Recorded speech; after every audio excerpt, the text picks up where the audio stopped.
All right, we are live. Welcome, folks at home, to another edition of Monday Night Live. Got my boy Jonathan over here, and on the other end of this camera is Steve Estes.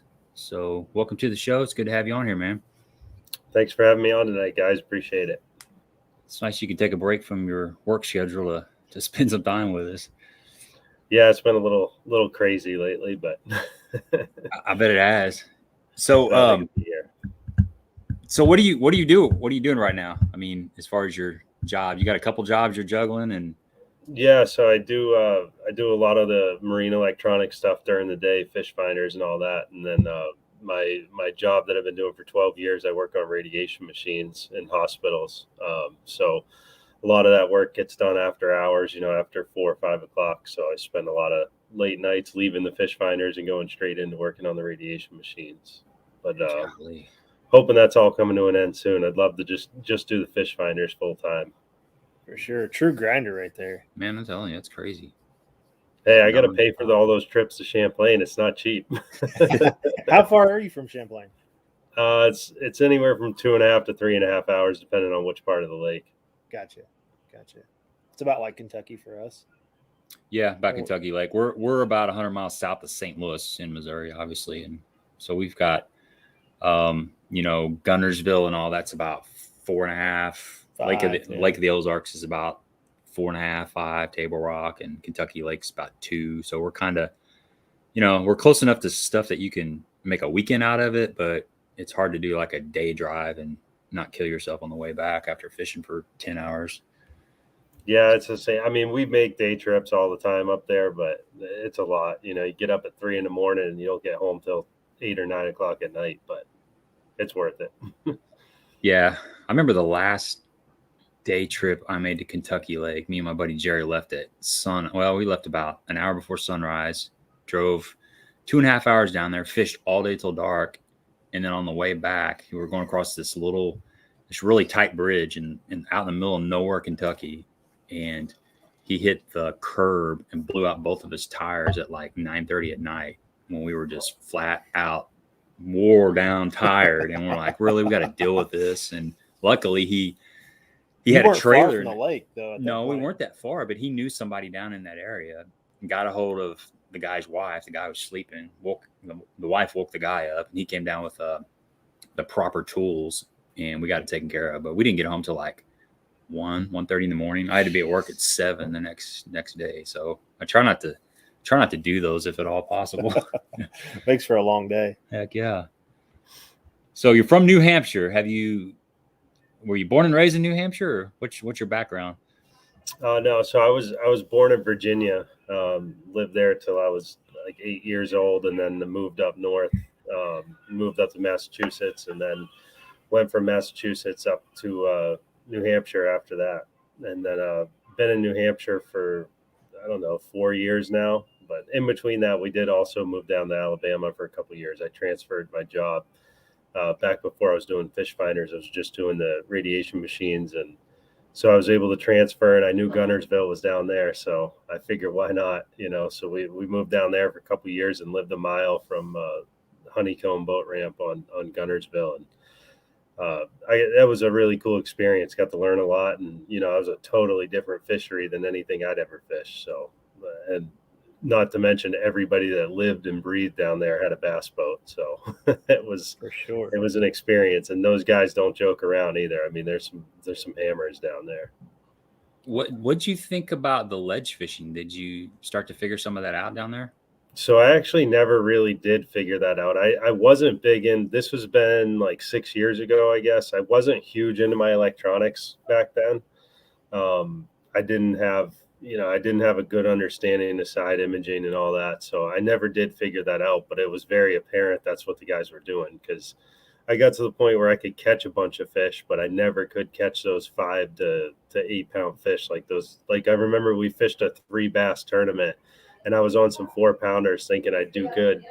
And they weighed, I think, like 17 pounds on 3 fish, cashed a check. That was like the last check place. And it's like, Jesus, I just walked away with my head spinning.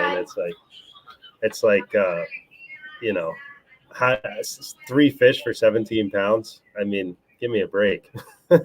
You know, Wow. I think 22 pounds won that tournament on 3 fish. 3 fish. Yeah, that's It's a pretty good average. Stout, man. That's pretty stout.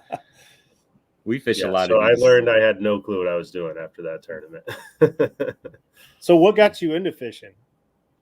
My dad actually got me into fishing when I could barely walk. I mean, I was probably 2 years old. Well, I guess I could walk, but I was 2 years old, 3 years old, and I just dove straight into it. I mean, he had me out there all the time, and I was just hooked on it from the beginning. Was your dad a tournament angler, or did he just? Yeah, he did. We started, I think I was like 15 or 16 when we fished our first tournament together. I remember we had to sign a waiver for me to fish the tournament because I was so young. So, of course, there was a lot of tension back then. You know, I'm kicking rods over the side of the boat and backlashing all his reels, and you know. But no, I mean, I got into it from an early age, and just I've always had a passion for it. It's just what I love to do most in life as far as a hobby goes. Awesome. Yeah, that's good stuff. So we're talking about tournaments. Let's dive into. You've been on a little roll, man. You've been on a hot streak.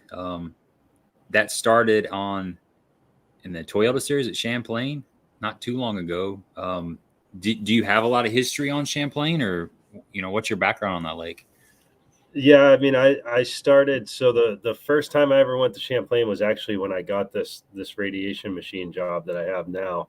I bought my dad a trip up to Champlain. That was our first, that was my big purchase for getting a real job. You know what I mean? We took our first trip to Champlain, and I think we were there for maybe, I don't know, 3 or 4 hours. And I tied on a fluke, and it was just like, we just dialed it in so quick, and we just started smashing them. And it was like, it got to the point where we go back every year, and there was some days we were catching 180, 200 fish a day. Like, we were actually keeping track of it, and we were just hooked. But when we first started coming up here, all we wanted to do was catch fish. We didn't care if they were a pound, 3 pounds, 4 pounds, whatever. We just wanted to catch them. So I didn't focus a whole lot on tournament fishing up there until probably like 5 or 6 years ago. And then I really started putting the time in and realizing, hey, there's some good tournaments on this lake, and it's fun to go out and catch 100 a day, but that doesn't mean anything in the end as far as from a tournament perspective. So, I really started to use my electronics and start fishing offshore and just a lot of different stuff. And that's kind of when I got into the tournament fishing. I signed up for a whatever, it was a Costa series back then or whatever it was. Mm-hmm. And I cashed a check in that first tournament. I think I finished 21st, and I was like in my early 20s. I was like, what am I even doing out here competing against these guys, But I was able to cash a check, and that boosted my confidence, and I just kind of evolved from there and kept fishing any BFLs, ABAs, whatever was on Champlain. I would fish it. But unfortunately, there's not a ton of big tournaments up on Champlain other than those 2 or 3, 4 a year if you're lucky, So that's kind of what got me into it. Did you go right into the front of the boat, or did you fish in a bass club or co-angler, or how did that go? So as far as Champlain goes, I always fished as a boater, but I started off, I think I was 17 when I bought my first bass boat. I bought it off my dad. The thing had hit a log and had a hole in it that was barely patched over. And, I took it up to Champlain, and I remember I made a 12-mile run. That was a huge run. I didn't know if I had enough gas in the boat to make it 12 miles. Yeah. And I remember I got to my first spot, and looking back, it was probably like 1 foot waves, but to me, that was the biggest thing I'd ever seen. And I'm shooting black water out the bilge coming out of the back of this nitro.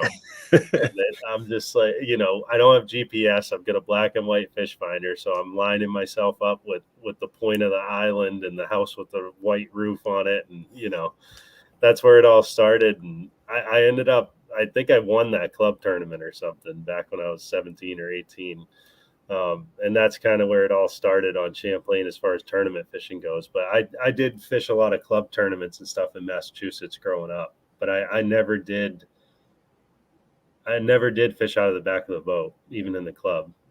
So it was kind of never, I didn't even understand that concept, I guess, when I started fishing BFLs and stuff like that. Like I would draw out with guys and they'd be like, oh yeah, I got a brand new Ranger and, but I'm just up here to learn. And I guess my way of learning was just to go get my butt whooped by some of the best guys out there. Trial by fire.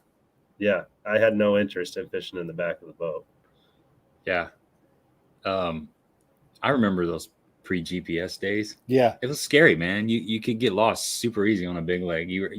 Especially a lake that didn't have any kind of your way landmark. back to the boat ramp. Yeah. I mean, it was, you didn't want to wander too far outside of your comfort zone. And well, even like some of the lakes that I know really, really well, and that early morning fog rolls in and you roll out and you hit that fog bank. Yeah. Everything's gone. Totally I mean, it changes everything. Yeah. It gets dangerous at that point. So I'm glad that I have GPS on my boat. Or in the dark, fishing those, all the way through the evening into the dark and then trying to run back without GPS. Right. Super sketchy. I mean, we had spotlights back then. Yeah. But as long as you kind of knew the lake, you're all right. But if you're on a lake that there's no, there's not a red house with a blue dock right at the mouth of the cove that you need to go in, you can get lost pretty easy, man. For sure. Yeah. Let's check some comments here and see if anybody's got any questions. Guys out there that are watching this, if you have any electronics questions, trolling motor questions, battery questions, this is the guy to get them on here. This is kind of what he does. So he can answer your questions or attempt to answer your questions. This is a good time to ask those questions. And we're also going to be doing the live stream tonight. If you're new to the channel, you don't know the giveaway. Yeah, the live stream. We are on the live stream, but we're doing the Sasquatch giveaway. So the way that works is sometime here in the next 45 minutes, we're going to reference a Sasquatch question, and then you have to guess a number between 1 and 200. And if you guess that predetermined number that Steve gave us earlier, you're going to win the prize package from Cumberland Pro. It'll be a couple jigs from Cumberland Pro, and then there'll be some soft plastics from Hawgz Custom Baits. So keep your ears peeled for that. And we got quite a few people in here. It's good to see everybody in here tonight. I don't see any questions yet. Let me check again here. Jeremiah was the winner last week. I don't think you can play. You can't win twice in a row, Jeremiah. I mean, you can play along, but I don't know. We'll see. What's the chances? You got a 1 in 200 shot of winning again? We'll give it probably less than that. Actually, we'll give a fair chance. Yeah, we'll give you a shot, man. Got some people in here from Bull Shows. You got some people from Kentucky Lake. It's good to see everybody on here. Doug from Auto Trieve. Doug is on here. Doug had a really solid tournament at Lake Wappapello this weekend. Yeah, they finished second place. They had almost 19 pounds. Took 26 pounds to win. But second, that lake just keeps pumping them out. Fish, man, it's crazy. Those are all largemouth too. It's unbelievable. So Champlain, you have some experience on there, like you said, going into the Toyota Series tournament. How did you approach your practice? Did you have some preconceived notions, or did you just go out there and just figure it out? Yeah, so going into that tournament, in the past 2 or 3 years, it seems like most of the fish that I've been catching were in like 8 to 12 feet of water around grass. And that kind of made sense to me because I figure, they finish spawning and they just kind of hang around that area and recover and feed on the bait. And that just wasn't the case in practice for me. I did go fish some milfoil beds, stuff like that. And I caught some quality largemouth and some smallmouth mixed in, but I kind of got onto this little offshore deal where I started chasing some bait balls and stuff around. And within like the first day of practice, I knew I was on something special because I pulled up to one of these bait balls and I think I caught like 3-4 pounders, within 30 minutes or something. And I just kind of evolved off of that. And after doing that for 2 or 3 days, I had actually got to the point where I didn't even want to practice anymore because I had 4 or 5 schools located. And I just kept rotating back to those schools with different weather conditions, whether it was sunny one day and then cloudy the next and then windy, not windy. And I would check those schools every day and they bit every time I went to them. It didn't matter what the weather was. So it was a practice unlike any other I've ever had. I never had that much confidence going into a tournament thinking, wow, this really could be the winning pattern.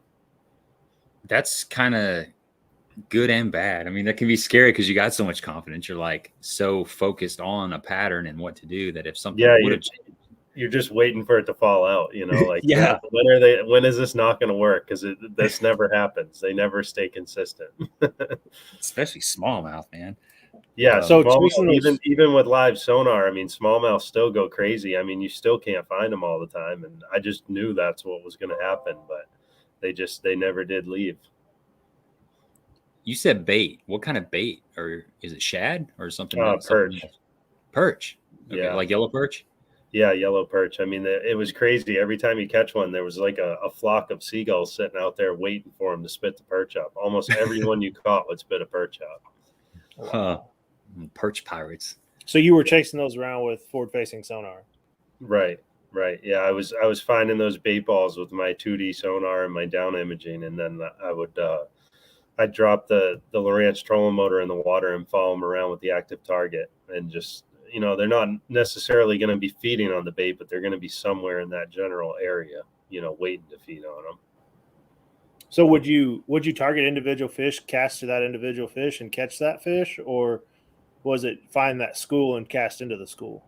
Yeah, it wasn't so much a school. It was targeting individual fish. I mean, every now and then there'd be 2 to 4 of them in a, grouped up together. And if you saw 2 to 4 of them together, you're going to get bit. I mean, it was those smallmouth, they can't stand it when there's a group of them together. It's like a big competition, and they'll hit it like 5 or 6 times before they get it. And it's just, they go nuts.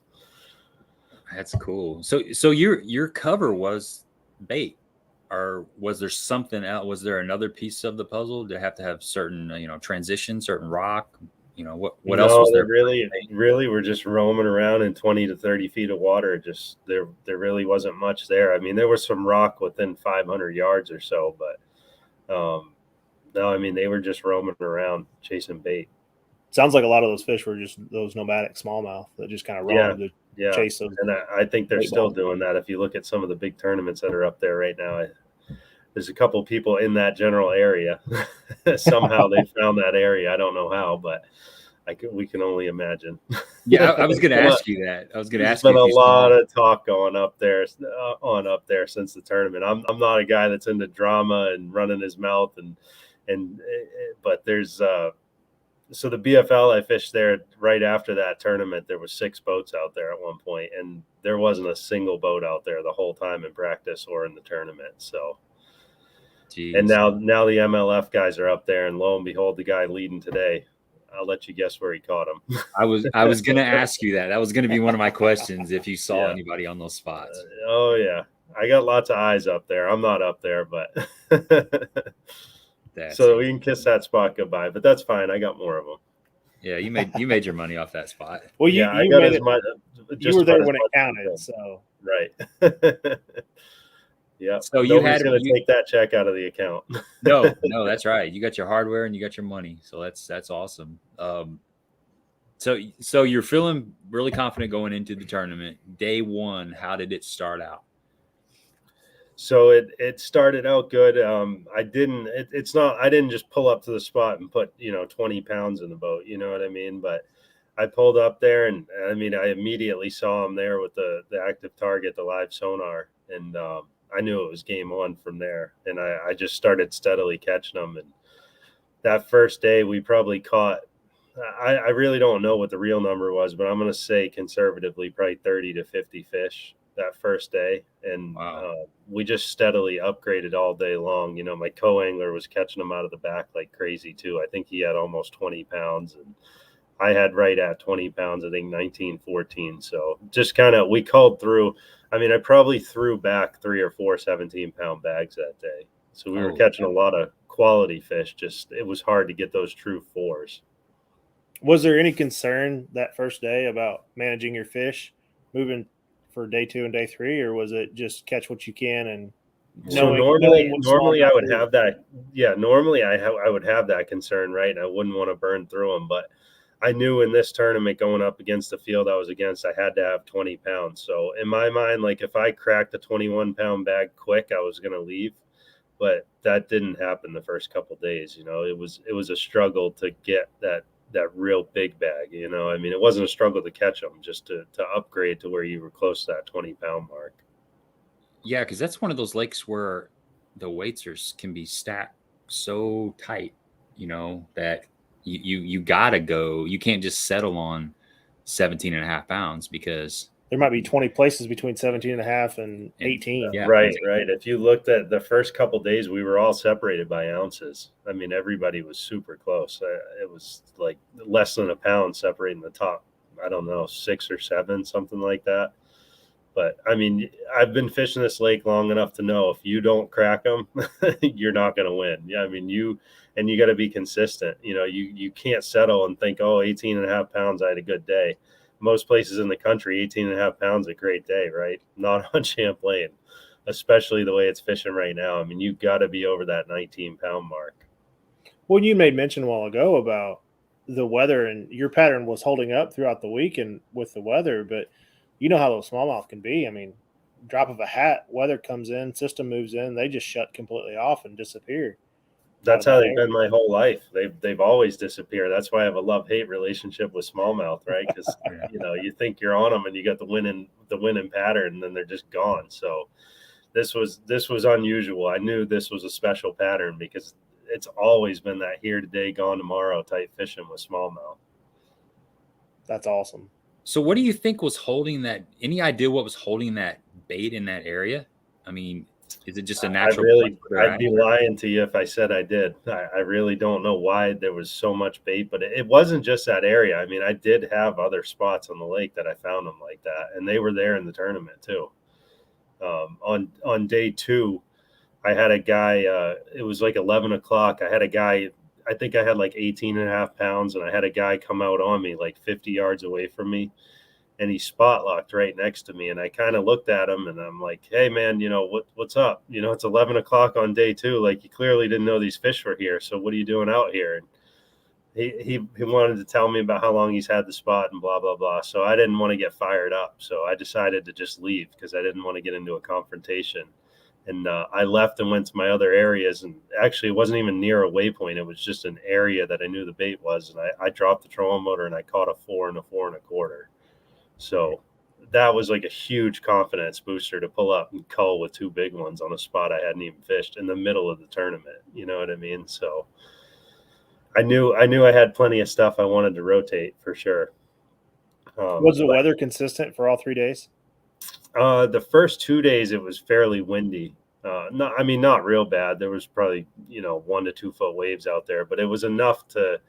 It's hard when you're chasing those smallmouth with live sonar like that. It's hard when it's windy because the trolling motor is coming out of the water, and you can't just put the trolling motor on 9 and go straight to them. I mean, you got to fight the waves and stuff. But the last day was actually flat calm. There was no wind at all.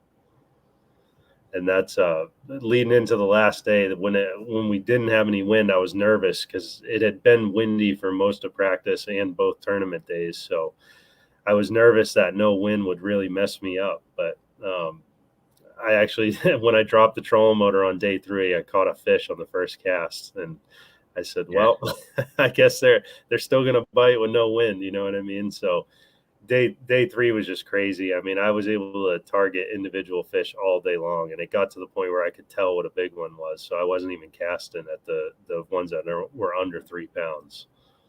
So it was pretty cool on day 3. That's awesome.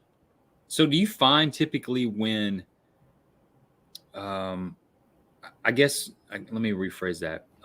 Do smallmouth run in the same size school? So if you're catching 3 pounders, do you need to just abandon that area to get a 4 pounder, or will you find some better fish mixed in with the slightly smaller fish? So, I mean, what I've found based off of what I've seen in the last few years with live sonar, it seems like the bigger ones are usually by themselves. It seems like anytime I see one on live sonar that's just swimming out there in the middle of nowhere by itself, it's almost always a 4 pounder. I don't know what the reasoning is behind that. And it's not to say, like, I've come across schools even in that tournament where there was 7 or 8 4 pounders together. So it's not like, hey, they're always by themselves. But I do generally find if they're grouped up together that they're smaller. But that's not always true. You know what I mean? It's just majority of the time I find the 2 and 3 pounders are usually together. Yeah. Well, that's interesting because I know when we fished the TVA at Kentucky Lake, that was a big thing. If you found a school of 2.5 pounders, they were of largemouth, they were all 2.5 pounders. And then if you found the mega school and you got 4s and 5s, they're all 4s and 5s in Yeah. that group. Most of the time, yeah. I mean, you might pluck a decent one amongst the 30, 2 pounders. Right. But you're going to weed through a lot of fish before you catch that one. Usually they'll bite first or they don't bite, Right. Or you really got to finesse one under the boat. Yeah. So it's interesting. Well, there was a question here from Stephanie. Yeah, we got some electronic stuff coming in. And he had just mentioned this. So can you see see the different size of fish on your electronics? Yeah, so on live sonar, that's the way you can tell with that live sonar. I can't tell the difference like on 2D sonar or down imaging or anything like that. But what I've found with the live sonar is the smaller fish just look like a white dot. And this is for active target. I never got live scope that dialed in, but the smaller fish, like the 2 to 3 pound fish, usually look like a white dot. But then when the bigger ones come in closer to the boat, I can't really tell if they're out, 60 to 100 feet. I can't tell how big they are. But when they get into that like 30-foot range from the boat, they, for whatever reason, it seems like they start to swim up. And when they swim up, you can actually see their tail like swimming in the water. And when you can see their tail swimming in the water, that's when get ready, like that's going to be a good one. And that's kind of, I just called them the tail waddlers. When you saw their tail waddling in the water like that, like you knew. And I can't tell you how many of those big ones went down and looked at my bait, and I set the hook too soon before they had it. And I learned once you set the hook, they're not going to bite it again. It's like that trying to be patient on a buzzbait bite. You're better off. It's the same way, just in a different way, right? It's like just close your eyes completely. Right. It's like when they blow up on the frog, right? This is the same thing. It's just a different style of fishing. You're like, I can't tell you how many fish I've caught on active target and never felt them bite it. I just set the hook because I can actually see my drop shot weight hanging below their mouth. And if it, a half-ounce drop shot weight should be rocking into the bottom. And if you look down and the white dot's sitting there with that weight just sitting there, he's got it. There's no other reason it would stop falling, right? So wow. It's pretty cool once you use it a lot, how much you can actually dial it in and figure it out. That's awesome, man. Yeah. So a couple more questions about the Toyota series before we maybe jump over into electronic stuff. Did you, on that last day, how did you feel about the day? As far as, did you feel like you had won it? Did you know it was going to be close? What were your thoughts, running back to weigh-in? How were you feeling? So I on day 3, I caught my biggest bag the earliest that day. I think I had 19 pounds by like 8:30 or 9 that day. Nice. So I mean, I was feeling good about it, but I knew I was going to have a huge bag to win that tournament, or I thought I was going to have like the best day I'd had. Were you leading the tournament at that time, or you were in second? I was in second. Brian Thrift was leading. Oh, well, yeah. No big deal, right? Kind of a big name, Who's that? I've never heard that one. He's a new guy. He's a rookie. I think there was three pros in the top 3: Matt Becker, Brian Thrift, and Dakota Ibarre, or however you say it. Yeah, Ibarre. But then you also got, Brian LaBelle, who's like the best stick on Champlain. He's in 3rd place, sitting right behind me. And honestly, he was who I was the most worried about. That guy, I mean, I've fished against him for quite a while now, and I've never known him real well until this year, but he freaking catches them every time we go out there, and he's that guy that could bring in 23 pounds on the last day. So I knew I needed to have a big day. And I think at like 12:30 or 1:30, something like that day, I had a 385 in my limit. And I told my co-angler, I said, I need a big call here. And I said, I really think if I get this next big call that I could have it. And no sooner did I say that, I caught a 440 and called that 385. And I started getting a little tingly after that one. I Nice. looked at him and I said, I think something special might be happening today. I never thought in a million years that I would win one. I mean, my goal has always been to make a top 10, and I've been so close. I finished 11th and, had some good finishes, but I didn't think my first top 10 would be a win. No way. Yeah, that's awesome. So gosh, yeah, when it's supposed to happen, it happens. It's kind of cliche, but you hear people say that all the time. Did you was your hookup to land ratio pretty good? No, it was awful. So that made it even better that you won. No secrets about it. The first day, I probably lost 15 fish, no lie, and I Dang. couldn't tell you how many of them were over 4 pounds. Like, it was just, and the reason why that was happening is because I was seeing these fish 100 feet out in front of the boat, and I figured why not try to cast to them and catch them. So here I am casting a little drop shot on a 7-foot rod, 100 feet out, which is essentially the longest cast you can make with a drop shot. Yeah. And I can't tell you how many they were much more aggressive when they were that far out in front of the boat. So they'd hit that bait and they'd come straight up from 30 feet, 100 feet out and jump, 5 feet out of the water. And I mean, what are you going to do? Yeah. I probably kept 30 or 40% of those fish on, but I wouldn't change it. I mean, I still got the bites, and I feel like I wouldn't have caught a lot of those fish if I didn't make those long casts. So is that typically where you have your settings at on your forward-facing sonar? No, I've actually never. So I've been using live sonar since the day Garmin Live Scope came out, and then which was like 3 years ago or maybe a little more. And I never set it past 80 feet. I don't know why. I just never really played with it that much. But in this tournament, I said, well, I'm fishing deeper. I said, why not try it out further? And I ended up setting it to 120 feet.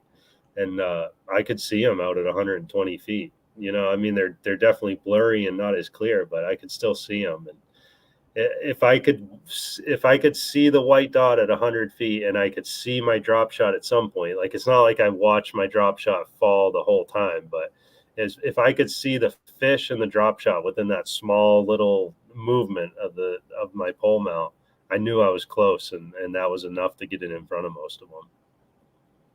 Yeah, that's pretty far out there. But like you said, if you can see it, why not? At least you're casting to a fish. Yeah, maybe it's stupid. I probably should have let them come in a little closer. You know what I mean? But you might not have got the bites. They might not. Yeah, who knows, right? It worked. Right, exactly. You mentioned a pole mount. Are you running it on your trolling motor, or are you running it on a separate turret? No, I have it on a Cornfield Crappie Live Sweep. So that's a motorized pole mount. The cool thing about that Cornfield Crappie mount is it gives you a foot pedal control and a remote control. And a lot of guys go, oh, why do I need that remote control? You know what I mean? I'll just use the foot control. Well, I mean, that's a huge part of my searching, because I'll use my Ghost trolling motor. I'll put it on like 6 or 8, whatever. I'll put it up high and I'll just pan around. I'll put the remote right in my pocket and I'll just pan around with that remote until I see one. And then I'll stop and break that area down a little better.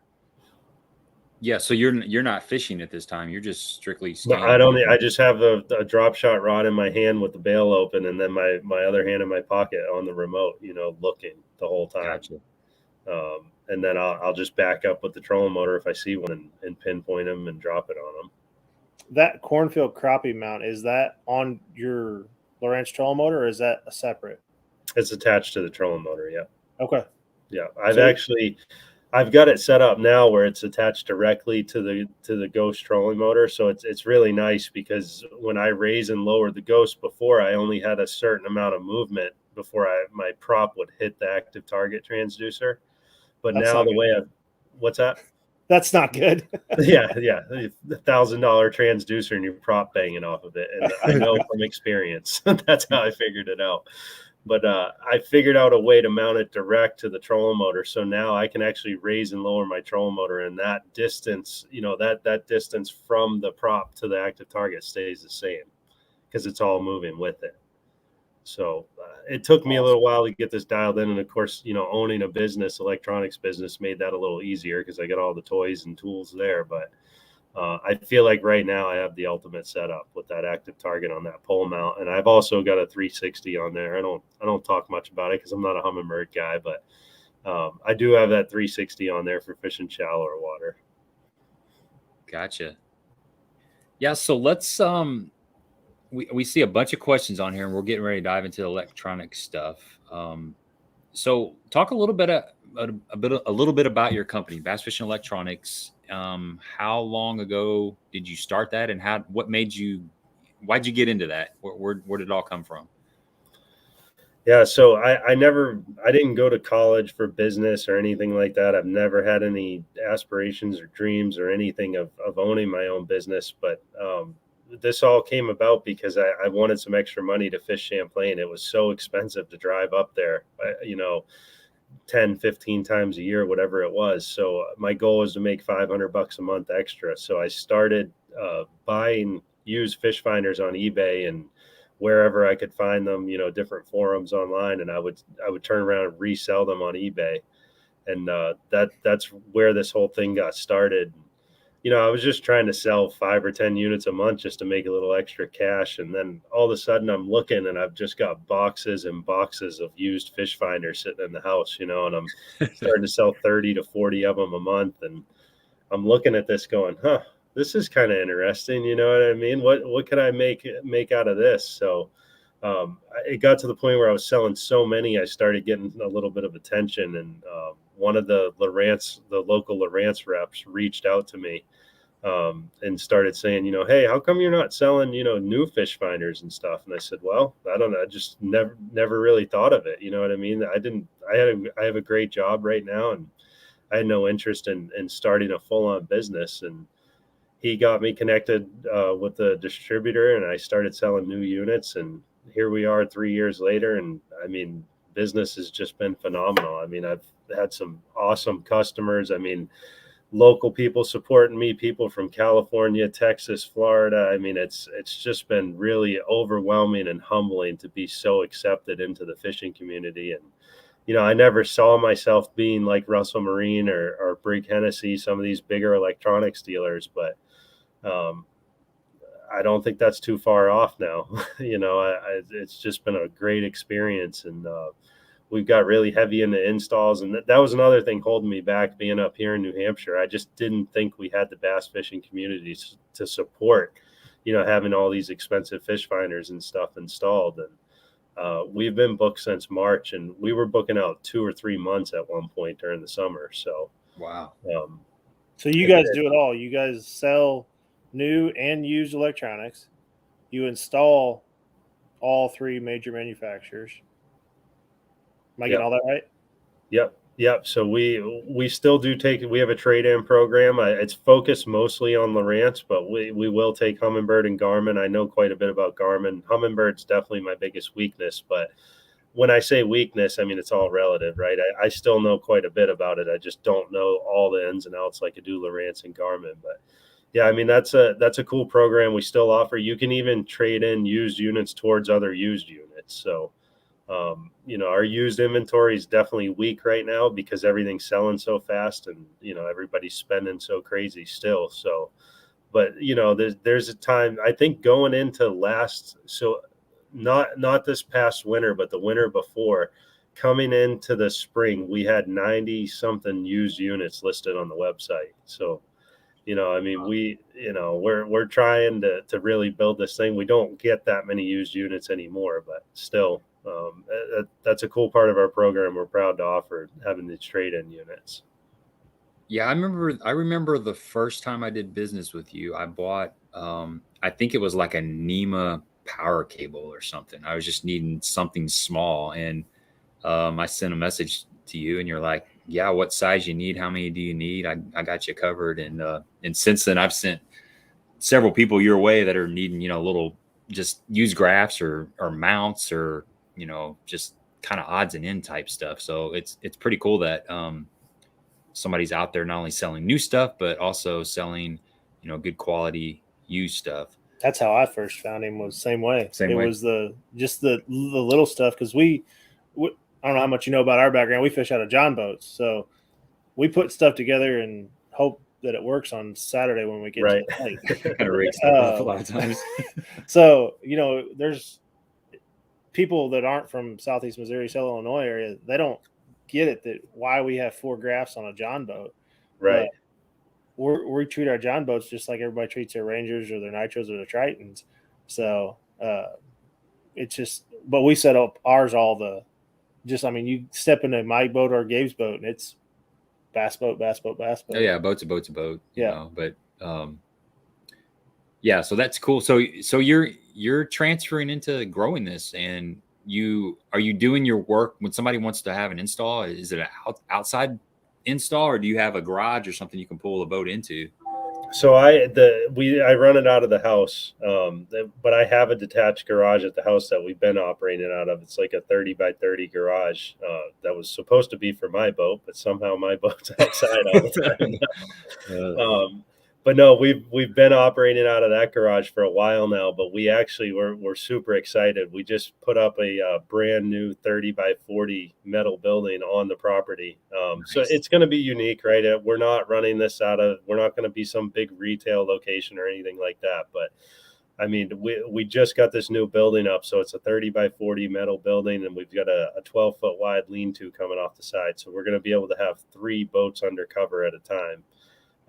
And we typically take in 3 to 6 boats a week. So it's going to be perfect. And it's really, I feel like it's really going to help us explode that install business and become a lot more professional, right? So I don't have guys walking in the garage.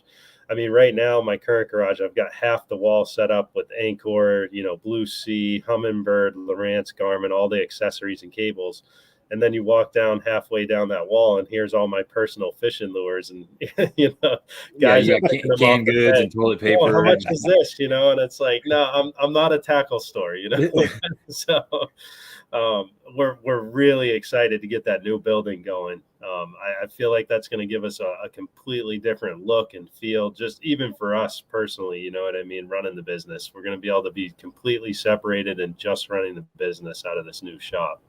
Awesome. So we couldn't be more excited about that. So is it just you doing all this, or do you have a partner or another worker? It's just me and my wife, and then I do have a guy that helps me out a couple days a week with installs. Okay. So the hope would be that we could have one full-time employee, just doing installs, and then me and my wife. I don't ever want to stop answering phone calls and stuff like that. I feel like that's really the core of this business. And I don't mean that to sound cocky or anything.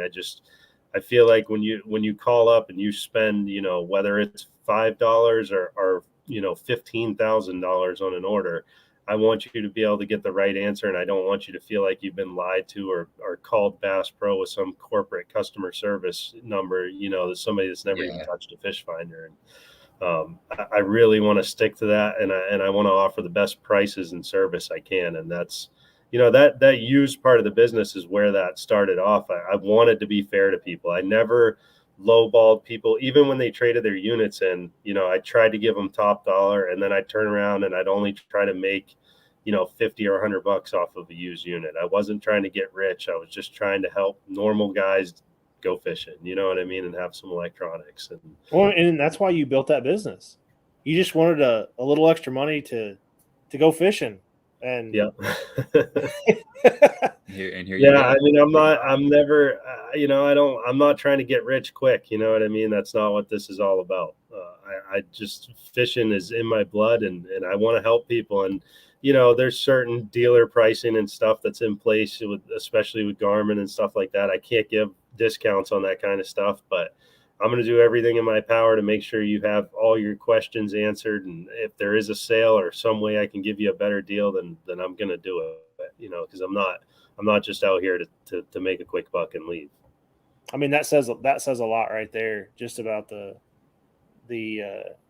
morals that you have and how you operate your business. I mean, customer service is huge. Oh my gosh, yeah, it really is. And I know to somebody that knows what a lot of times it's talking about. Kind of I don't know what I'm looking for. Nobody thinks about customer service. They want the best deal, but when all their stuff goes haywire, they really want to call Steven up and say, "Hey, what's going on with my stuff?" And it's like, well, I was here for you, and you didn't buy from me. You bought from Big Box, but now you want to get all the answers because big box isn't going to answer your questions. It's nice to have somebody you can sell to, and they're going to be there for you if you have questions about it. If I'm putting that graph on my boat and I bought it from Steven, I want to call Steven and say, hey, why am I not catching any fish? or why is it not powering on? And it's funny now that I've started this business, right? I see both sides, because I used to be that guy who shopped around for the best deal, and I just wanted to save as much money as possible. But the thing is, now these electronics have become so complicated, right? It's not just a plug your black and white fish finder in and go out. I mean, you got GPS pucks, and you got to have upgraded wiring and all kinds of stuff. And I will answer any of those questions for you. You know, I'm not going to turn anybody away, but I will say I've had to battle some of this. I can think of one local guy offhand who beat me up for questions. And then all of a sudden, oh, well, I picked up a live scope at Bass Pro. I mean, yeah. Okay, have a good day. You know what I mean? I don't like to be like that, and I don't ever want the business to be revolved around that. But my customers, I will do anything and everything possible to help you. I don't care if I'm not doing the install, or, I didn't make, $1,000 off you. That doesn't matter to me. I want you to have your fish finders working right. And I've been fortunate enough to grow this business to where it is. And I've been fortunate enough to really be exposed to all this new stuff. And it's awesome. I love being right in the middle of this. And if I can help you out and answer those questions, I'm more than happy to do it. And customer service is how you're going to grow your business and continue to grow your business. Heck yeah. Stephanie's got a question. What do you think is better, the Humminbird 360 or the forward-facing Sonar? Do you need both to be competitive? So the Mega 360 and the Live Scope are really totally different applications for completely different styles of fishing. I will say, if you combine both of them, there's no doubt that's the ultimate setup right now. The 360, I had it on my boat last year. I took it off because I said I didn't need it. And then lo and behold, I got it back on my boat again this year. So what I've found, I guess what I can say to that is if you are a shallow water fisherman, right, and you like to stay up in less than 6 feet of water, I'd say that 360 is for you, because that Live Scope, you're only going to be able to see out maybe 30, 40 feet if you're in less than 6 feet of water. So it's not going to be super useful, especially if you're in the grass. But that's where that 360 really shines. I mean, you can find trees like in the middle of grass beds that you never would have seen before, or a boulder in the middle of the grass.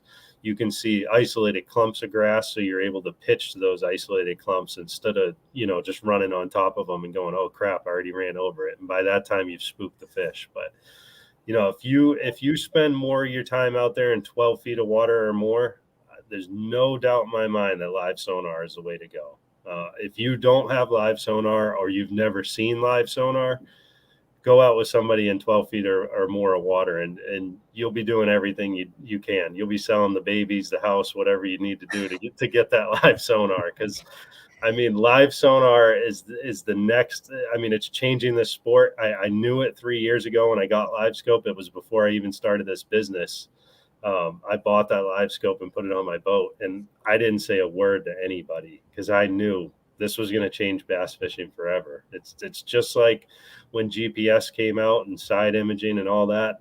That stuff was a little more complicated to interpret as far as side imaging goes. But I feel like this live sonar, if you really spend the time, and figure out how to use it, it's going to change the way you fish. Good deal. Auto Trieve, Doug has a question, and I know you said Humminbird was your weak point, but he wants to know what your thoughts are on Mega Live. So I don't have any honest thoughts on that yet. I never like to pass judgment on a product until I put it on my boat or somebody's boat, and I can go out and physically use it myself.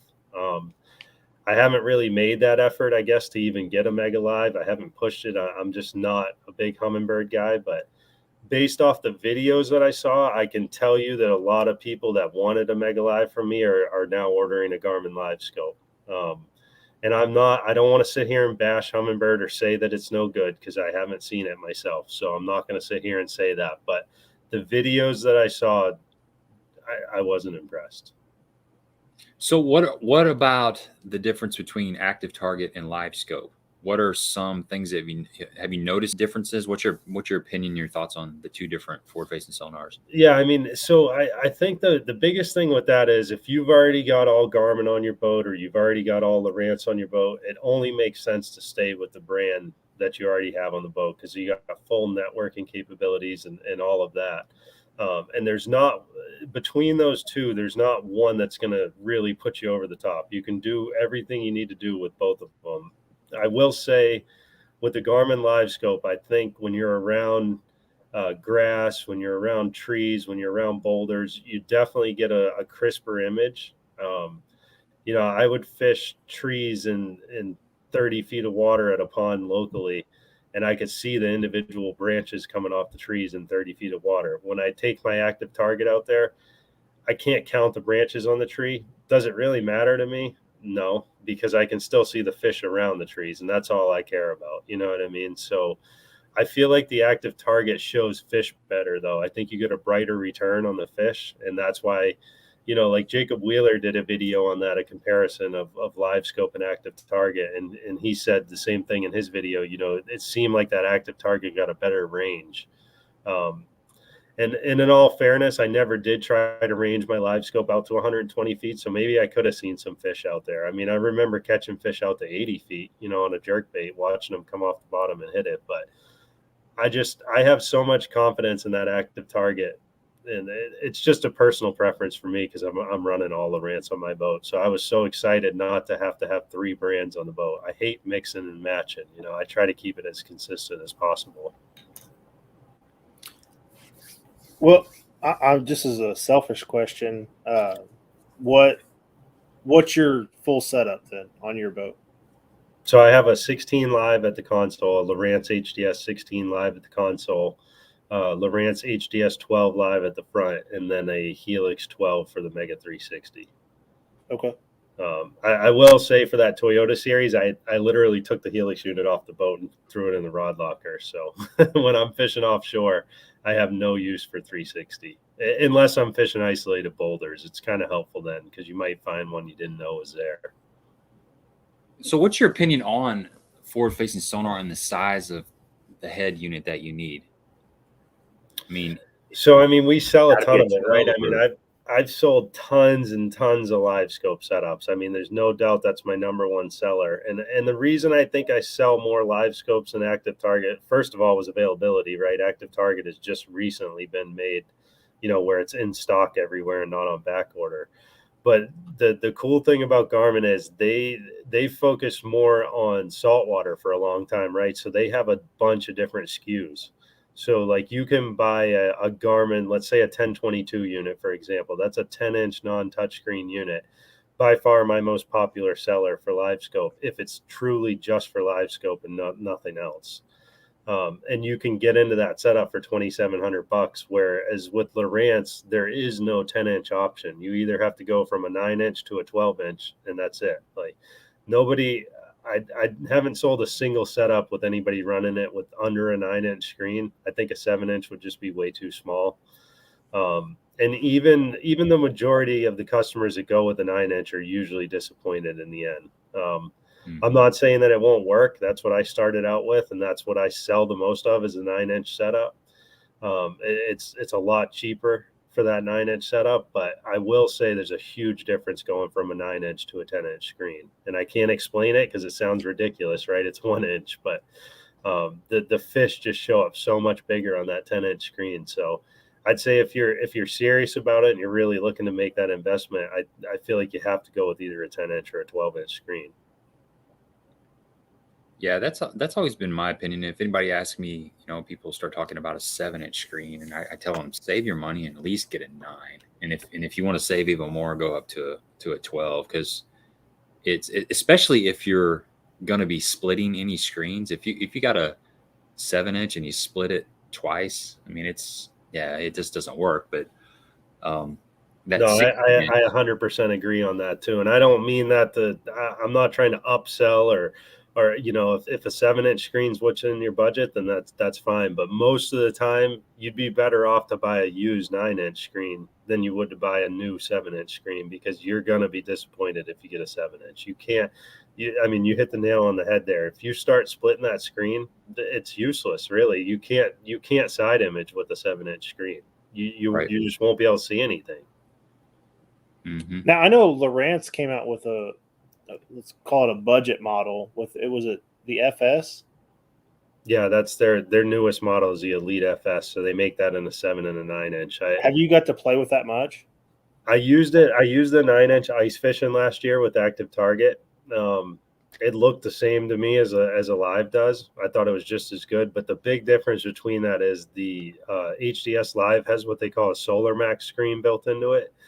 And that Solar Max screen allows you to view the screen easier in the sun and with polarized sunglasses. And it's kind of one of those things we don't think about, you know what I mean? But once you get out there in that bright sun, then you go, well, you know, maybe I should have gone with the Live. But there's certainly that FS is the best unit for the money if you want a side imaging unit, stuff like that, or if you just want a standalone Active Target unit. I mean, it's definitely a great option, and we've installed a bunch of those this year.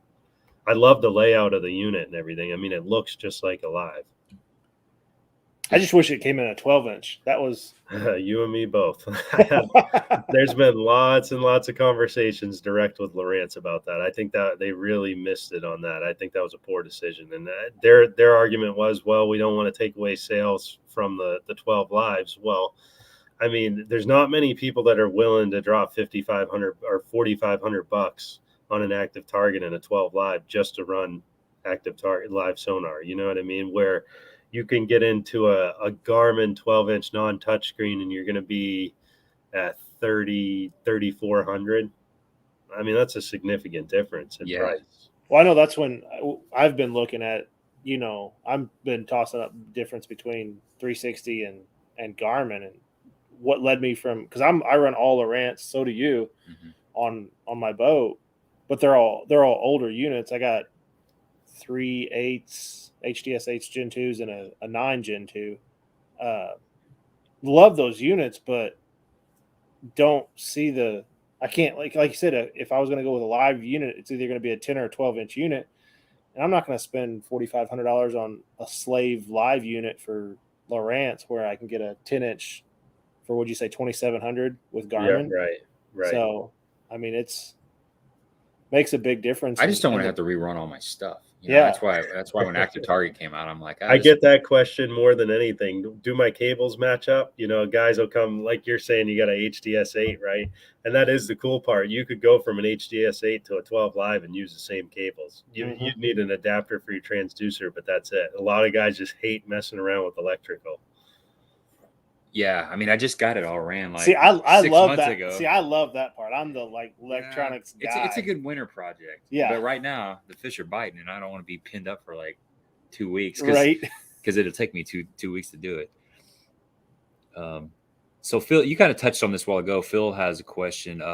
He said he just purchased Active Target.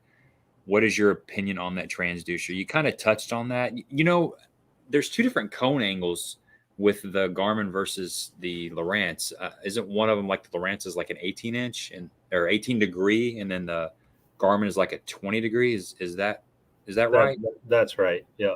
Okay. So it's not a huge difference, but you will find it's a little bit harder to find your bait with that 18-degree cone. But I like that because that means you're more precise, right? So when I'm fishing largemouth or smallmouth, I mean, what I found with live sonar is it makes all the difference in the world dropping it on that fish's head. I mean, if you can watch your bait fall on that fish's head, you're going to get him to react, I don't know, 80-90% of the time.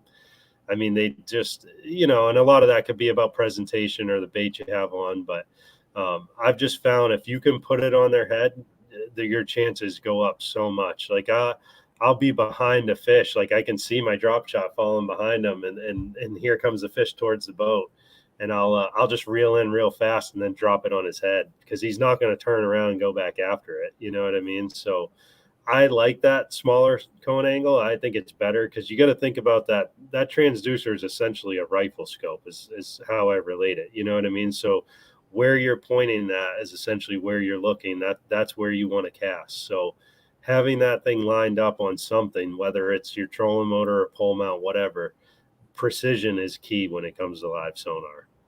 And Yeah, because you're is giving you that. You're forcing a reaction strike when you're dropping it. Yeah, right I mean, these are fish you would never ever be casting at in another situation. I mean, maybe dumb luck you casted it in front of one, but you know, you're actually targeting fish, individual fish. How often do you use the perspective? Never. No, I experimented. So the Lowrance version is called the Scout mode, and I experimented a lot with that. Some guys love it. I personally don't like it because when you put that in a Scout mode, right? You're making, you know, trying to do you've got it out like this, right? So that's your cone angle going out. So you're missing a whole part of that water column there when you do that. So it's just, to me, it's not flexible enough. You can't see your bait with it. Yes, you can see a lot of cool fish and shadows and things, you know, that'll blow your mind. But to me, it just frustrates me. That's where my 360 comes into play, because now I've found that boulder, I've found that isolated grass bed, whatever it is you're fishing. And now I just turn my active target over there and go, oh, he's there. He's not there. Let's move on. You know what I mean? So I personally don't like it. A lot of guys rant and rave about it. It's not my thing. I've just wasted too much time looking at it and not doing enough catching with it. So you're running your 360 and your forward facing sonar at the same time. Is there any frequency interference? Yeah, so you get on the active target, you see the 360 pinging across the screen, but I mean, it doesn't affect the use of the active target in any way. Okay, so it Darius might be has a little annoying, but yeah, I guess you know what you're looking at, so it's no big deal. You know how to correct that issue, Right? And that's just turn off your 360. Correct. Put it in the rod locker. Yeah, exactly. Darius says he wants to run heavier wire to the electronics in the front of the boat. Can you run it up the middle of the boat, or do you have to run it down the side? I mean, I guess that would depend on the boat you're talking about, but I wouldn't recommend running it up the middle, because at that point you'd be running it down the V of the boat. I guess if it's a flat bottom boat, it's a little different, but I think if you did it that way, you'd have to be running it where the water is going to be running, right? Yeah. And you would want to avoid that. So, most of the installs we do are on bass boats, and we run them up the gunnel on the driver's side, on the starboard side. That's where we always run the wires. Now, do you separate your power wires from, say, a transducer wire? So we try the trolling motor is the biggest key, right? You got to have your fish finder wires away from your trolling motor power. That's a big mistake. We get a lot of guys come in and say they've got interference, and we take that front bow plate off, and it's just a rat's nest of wires laying on top of those trolling motor wires, and that's absolutely going to give you interference. So if it's possible to bring the power wires, even of the fish finders, out separate from the transducers, we will, but that really isn't as critical. You're not really going to get that interference from the fish finder. It's mostly from the trolling motor. Gotcha. This may be a loaded question, but what's your separation then from your trolling motor power wire to your power wire to your electronics? Just as much as you can get. I mean, on a bass boat, you don't have but so much space, right? So, right. The general rule of thumb is don't zip tie or tape your wires up next to it. Run it across. You know what I mean? So it's coming across there and not parallel to it. Because if you're running it parallel, you got more surface area and more room to pick up interference. Well, on that subject with power and positive, negative, what battery setup are you running in your boat? I run ionic lithiums. So we're a dealer for them. That's been a huge part of our business too. We sell a ton of those ionic lithium batteries. And the cool part about them is they can be used as a cranking battery and for your electronics. So, any of the new 250 Mercury 4-strokes, Yamaha 4-strokes, all of that, I know there's a lot of info about mercury's not working with lithiums and things like that, but we've got a ton of guys running them and no complaints from anybody. That's another thing that's a big part of my business. I try to be transparent, even if it brings negativity. And if we did have problems, I would be nothing but honest with my customers about that. But I've been selling ionics for 2 years now, and I'm going to be honest, I haven't had anybody say that their battery or the motor was affected, as a result of running those. So if somebody has a 36-volt trolling motor, and then they have a cranking battery, and they're running just lead acid or AGM, how does that transfer over to lithium batteries? I mean, you still got to buy 4 batteries, or they're combo? I don't know a whole lot about the lithium stuff. Yeah, I mean, the concept's still going to be the same. They do make like single 36-volt lithiums out there and stuff. But ionics, they have a 50 amp hour, so they have different amp hours. That's going to pertain to the size of the battery and how long it's going to run. So the 50 amp hours are the most common ones we sell for the trolling batteries. A lot of the serious tournament guys will step up to the 100 amp hours just for that extra peace of mind. But the single 36-volt batteries they're all well and good, but then you need a special charger. And then if that single battery ever dies, you're dead on the water. Like you don't have a choice. Now, if you run 3 12-volt batteries, let's say you're fishing a 2-day tournament, or it's the day before a practice and you're traveling or something, and one of your lithiums died for whatever reason, you just go over to Walmart, throw in a lead acid in the mix. I'm not saying that's great to have a mix, but it would get you by for the tournament. And I hate the idea of a single 36-volt battery. I've never pushed it, and I that's just not something I like. Yeah, that's a great point. I hadn't really thought about that you can just, tie in a regular lead acid that you can go pick up at Walmart into the mix if you have to. So good point. Let me see. We got some more questions on here. You start running lithiums on your John boat, save on weight. Man, I know. So what do those weigh? What's a lithium weigh versus a lead acid? So a small 50 amp hours, that's going to be pretty close to a Group 27 battery. It's probably a little bit less, but it's only going to weigh 16 pounds for a 50 amp hour. Jesus. And then the 125 amp hour cranking battery, that's the big boy, that serves as the cranking battery and the electronics. That battery only weighs 34 pounds. And you can run 5-6 units off of it. For how long? A full day. Yeah.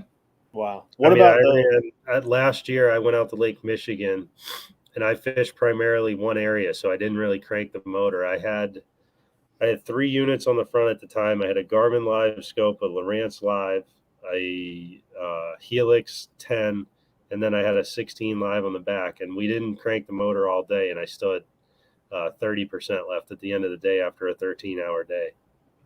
Dang. And that was on the 125? Correct. What about you said the 50 amp hours is typically what the guys are running? For trolling, yeah. What does that last on a boat? So it's really going to depend on what you're using it for. We have some customers that are running it on a John boat just as a 12-volt trolling battery, and you're going to wear that down probably in 5 or 6 hours, depending on how you're fishing. But then we've got other guys who say they get, 12 hours out of that single 12-volt 50 amp hour. So it really depends on the type of trolling motor you have, how long you're fishing, and the size of your boat, and the conditions. So there's a lot of variables, and that's another thing I try to be transparent with people about it. If you want something where you don't have to worry about it, go with the 100 amp hours, but you're going to be doubling your budget, when you do that. Ty wants to know, how accurate are the battery meters, the test switch or test button on a Minn Kota? Is it accurate, or is it a little bit off? So that I don't really know. I mean, I'm heavy into these lithiums, and these lithiums give you a percentage readout on an app on your phone through Bluetooth. So that's a realistic readout. But as far as testing them on the trolling motor, to my knowledge, it's all legitimate, and I've never heard any concerns that it was way off or not correct. But measuring lead acids and AGM is kind of a whole different beast, right? Because you're basically all we can do as a consumer, as a customer, is just measure the voltage, right? So how do you really know? I mean, I guess just by measuring the voltage coming out. If it said you had 75% left, and then you go measure it and you got 11.3, then it's not right. But, to my knowledge, those meters on the trolling motors are accurate. Well, I mean, like you said, you're on a lithium. If you put a meter up to it, it's going to show full charge on it or full output until it's dead. Correct. Correct. You're going to get that 13.2 to 13.4 volts no matter what, unless it's getting close to dying. Right. And there's that. I guess that's the big difference between like an AGM and a lead acid versus lithium. You get a little bit of slowdown on those other two, and in a lithium, once it's dead, it's dead. Yeah, it's all or nothing. Yeah. So you got full power with a lithium throughout its entire cycle. Yeah, a lot of the customers report back, they feel like their trolling motor has more power because it doesn't dip off at the end of the day. Right. That's interesting. Stephanie has a question. She says, can you put spot lock on any trolling motor or just certain ones? No, so it has to be built into the trolling motor because that's built into the head of the trolling motor. It's not. A lot of people think that white puck that comes with like an Ultrex or a Tarova or whatever is the GPS part, but that's just a heading sensor. The GPS part of it's actually built into the trolling motor. Check out some more of these questions here. If you guys got any questions, electronics related. What's the biggest problem that you see guys calling in for? That was one of my questions. It's a good question. I would say in this day and age, it's voltage related issues. If we're talking about electronics, I mean they're using the 16 gauge wire that's running their boat. That was built 15 years ago to run these black and white graphs we're talking about, right? And that's just even new boats though. Most of the new boats aren't wired properly, so that's one of our biggest points when we do installs. We rewire probably. I'm going to aggressively say probably 90 to 95% of the boats we do installs on. I talk the customers into rewiring it because we'll run 8 gauge wire from the battery to the console and then feed that off of a fuse panel. And every unit from there will either connect directly to the fuse panel or we'll feed 12 gauge up to the bow or 10 gauge, whatever you want to use. But we use 12 gauge for the head units, and then we use 10 gauge for your live sonar. And, we have never, that's something that we've been really proud of this whole year. We haven't had one customer call back and say, hey, my units are dying out or I got voltage drop or because if you do it right the first time, it's going to work for years to come. And it takes out that whole headache. I mean, we see it constantly of people calling in and saying my units are flashing, they're flickering. They, when I crank my motor, they shut off and they turn back on. And every time we rewire those, it resolves that issue. So I would say insufficient gauge wire is the biggest culprit of these issues. Rosh wants to know, he says his original 360 is 18 months old and sometimes works and sometimes not. Do you have any recommendations except for sending it to Humminbird? The only thing I could say is checking your power first, just like we were just talking about wire. So the quickest and easiest way would be to run a length of duplex wire. So that would have your positive and negative in it. And the 360 doesn't require a lot of power. So you could just run 14 gauge or something, or just put a battery up at the front for the day. But that would be my biggest recommendation is checking and making sure you got good power to it. And then if that doesn't fix it, then yeah, you're looking at sending it in to repair for Humminbird, and they are notorious for failing the older 360s. So, but the voltage would be the first thing I'd check. I will say, guys, we're talking to the expert here, but I can attest to power. That was a big thing when I ran because with the John boat, I stripped my John boat clean and I ran all new wires, and I ran 10 from my fuse panel all the way up to the front of the boat. And then everything else is directly to the battery, which in a John boat is, 3-4 foot from my back seat. So I don't have a super long run, but the longer the run you do, the bigger the gauge wire that you're going to want to run. So it's definitely, I knock on wood. We don't have much wood down here, but I don't have any issues. The only time I've ever had issues is the same thing. A low battery, a battery that's not fully charging towards the end of the day or something when you've been on the trolling motor and your cranking battery's just been sitting, right, or just cheesy wire like 16 gauge wire or something. Right. When you're just and that's another problem that we're seeing a lot now with everybody adding live sonar. So a lot of people don't realize how much power live sonar pulls. And that's another problem where customers are getting, frustrated because they've just invested all this money into an active target or a live scope. And then, 4 hours into the day, their battery dies and they're going, well, I just invested $300 into this, whatever Duracell AGM or something. Why wouldn't this last? And I see it firsthand every single day. It's not a sales pitch, but if you power that thing with a lithium, you're going to eliminate that problem. And that's really the only true solution for the tournament person that's going to go out there and rig their boat out with 3 to 5 electronics with live sonar. You almost have to have a standalone lithium or a lithium cranking battery to run this technology we got these days. I mean, it's totally different if you're just running a couple units, but if you're going to rig out a boat fully, I mean, you have to have the right power. You're just going to be nothing but frustrated out on the water. And I learned this firsthand too. That was the biggest thing that I noticed when I was looking at all this stuff. And I'm running in my John boat. I got an Ultrex, 2 27 group batteries, just wet cell batteries, and then I hate to admit it, but it's a wheelchair battery.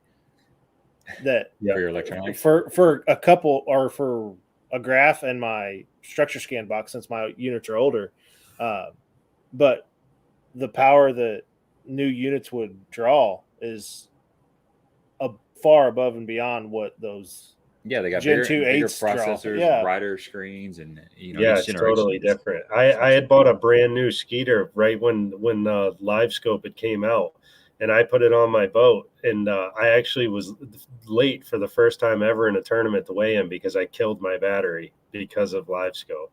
And I said from there, I went out and bought one of those big X2 AGM batteries, $400 AGM, and it worked great. And you can still do that. There's no doubt about it, but that's a 76-pound battery. You know what I mean? But you got to have the right power for this stuff now. Yeah, that lithium, the initial investment is huge, but you eliminate a lot of your worries, and it's going to be something that you're going to have for quite a while. What's the duration of those? 8 to 10 years, or like so the Ionics have an 8-year warranty on them, and they say you should get about 10 years out of them. So 8-year full replacement warranty. This is 5-year full replacement, and then 3 years they guarantee it won't cost more than $120 to replace it. So you invest, like the cranking battery, the normal price is $1,079. So I know that's shocking to a lot of people, and that's a big number, but think about it, right? So 8 years, if you buy 3 batteries in 3 years, AGMs, you're at the same price, but you've been lugging 76-pound batteries in and out of your boat for 3 years and buying new batteries. And Ionic had a 5-year warranty when they first came out, and I get it. Then it's kind of an iffy investment, but 8 years is a game changer. I mean, you're at the same price as an AGM at that point. That's a long time. That just shows you how they feel about their product. They're willing to back it. So what we need you to do is help us with our wives and write a letter to them and explain the cost ratio benefit of a doctor's excuse. Yeah, exactly. You just have to be like the one customer I had. I'll never forget this. I was cracking up laughing. This guy, he was down south, I think Mississippi or somewhere, and he was a preacher, super nice, funny guy. He had me ship the fish finders to his buddy's house because he was afraid his wife was going to kill him if they showed up at the house. Man, I see that all the time. I'm a letter carrier for the Postal Service. You'll see stuff show up at the neighbor's house, and you don't ask questions, you just deliver it. But there's something going on there. And I run into that every day. Oh, my wife's going to kill me. Oh, you got to ship to my buddy's house. It's pretty funny, but yeah. Let's see. River Billies was talking about how hard it is to fish out in the wind and the waves and the boats without spot lock. I just got spot lock probably. It's been about 6 months because I got tired. I like to fish offshore, and I got so tired in these aluminum boats. Big difference in aluminum and fiberglass as far as how much the wind affects you. It doesn't take much in an aluminum boat. You just blow around like a kite. So I finally got tired of it, spent the money, and got an Ultrex. And you're right, River Billies. It's like it's night and day. You know, if you're offshore a lot, that Ultrex, you got to have it, or you can't even focus on fishing. I mean, you're constantly. Well, even the Lowrance that you're running, I mean, it's not spot lock on Lowrance. What is it on Lowrance? Anchor mode. Anchor. Yeah. Yeah, just whatever trolling mode has an anchor mode on it. Yep. It makes a huge difference when you're out there fishing offshore. Even up shallow. For me, even up shallow. I say shallow. 8 to 10 foot of water. You break off. You stop. Yep. Hit spot lock. You catch a fish. You got a pole. Yeah. I like fishing off the back of the boat too. Yeah. You cruise up past your target and then hit your anchor mode and then cast off the back. You got a nice wide platform. It's kind of nice. My Ultrex broke on my boat one day a few years ago, and I had to put my spare Fortrex on in a tournament. And I'll tell you what, I was ready to go back to the boat ramp. I'm like, this sucks. I don't even like fishing offshore. I remember it was probably a couple months after I got my Ultrex, and I jumped in Gabe's boat. We were fishing a little derby together or against each other. And I jumped in his. He wanted to play with mine, and I wanted to see his new boat. And I got on his trolling motor. I'm like, yeah, give me my boat back. I can't do this without my Ultrex. I got a Ranger 520, and it's got the original trolling motor on. It's like a 74-pound Minn Kota something. And so every once in a while, I take that thing out, and I go from my John boat, which is a smaller, less nice boat. But it's got the Ultrex on it, and I get in my big boat, and I'm like, I can't even hardly work this thing. So it's a game changer. What a cliche word. But how do you like that Lowrance versus the Ultrex? In my opinion, the Lowrance it excels over the Ultrex in every way, except for live sonar. If you're gonna put live sonar on the trolling motor, it's something to consider, because Lowrance, their arrow is magnetic driven, so it's not true cable driven like the Ultrex. And so you can get a lot more precise with the Ultrex than you can with the Ghost. So that's the only flaw. That and in the grass is the only two flaws I could say I've seen with the Ghost. But as far as reliability, there's no comparison. I see way less issues with the Ghost than I do with the Ultrex, which is surprising because the Ultrex has been on the market for so long. But don't get me wrong, I love my Ultrex, but I had two different Ultrexes and they left me dead on the water 4 times, and that was just the end for me. Yeah, Larry wants to know, do you have a web page? It is BassFishin BassFishinElectronics.com. There you go. So you're up there in the Northeast. You ever had any kind of a Sasquatch sighting or heard of anybody having a Sasquatch sighting? Just on my Lowrance live side imaging, I see them down there swimming around in 50 feet sometimes. Is that Nessie or is that Sasquatch? It could be a hybrid. Okay, so this is a funny story. My buddy Greg owns a lake house down at Lake of the Ozarks, and they've been talking about for years getting just going to a thrift store or something and getting a mannequin, put some cinder blocks on it and sinking it down there next to their dock. So when people were coming by with a live scope, there's like this body, staying like a mafia. Good Lord. You can imagine the phone calls that that's what I need to do on my spot that got blown up on Champlain, right? Everybody's out there. I should just start burying mannequins out there and people will know what to think. Yeah, they wouldn't be able to focus. I mean, they might catch a fish for a little bit, but just freak them out. It'd be overwhelming. That's new structure. I mean, I'm gonna go to the local apparel store and grab a couple mannequins. I think it'd be hilarious, man. But you would get the cops called on you. You would get the cops called on you. They'd raid your house and you. It's like that. Well, I just think about it was a couple years ago. You and I were fishing. Maybe it wasn't you and I. Maybe it was me and Kyle. But we were fishing a night derby. It was a Wednesday nighter. Local Wednesday nighter, everybody in the area knows about it. And all of a sudden at like 9:30, 10 o'clock, you hear a truck coming down the road. We're all like weighing in, got our boats on the trailer, and this big John boat comes in and it's loaded with brush. I mean, just I was there piled in the back of this boat. It's like you showed up at the wrong day, but yeah, he was expecting to sneak in there when nobody was around, and there's a night tournament just getting over, and it's got like crazy. 30 witnesses. Let's see. Let me look through these numbers. See if anybody's got the. Oh, I see it. I thought I saw it pop up. I see it. I do it right here. Andy Leonard. Is that the first 175 you saw, Steve?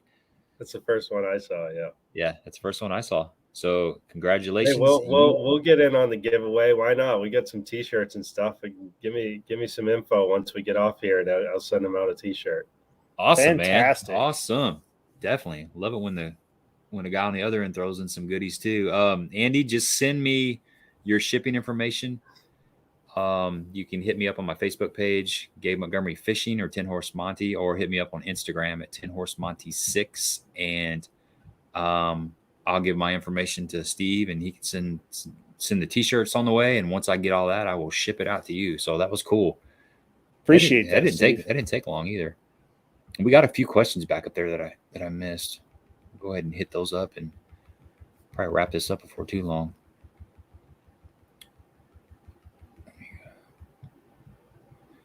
It's been a good stream tonight, guys. Great questions out there. A lot of good information. Jay says he notices a lot of guys adding 2 live scope transducers. What's your opinion on this?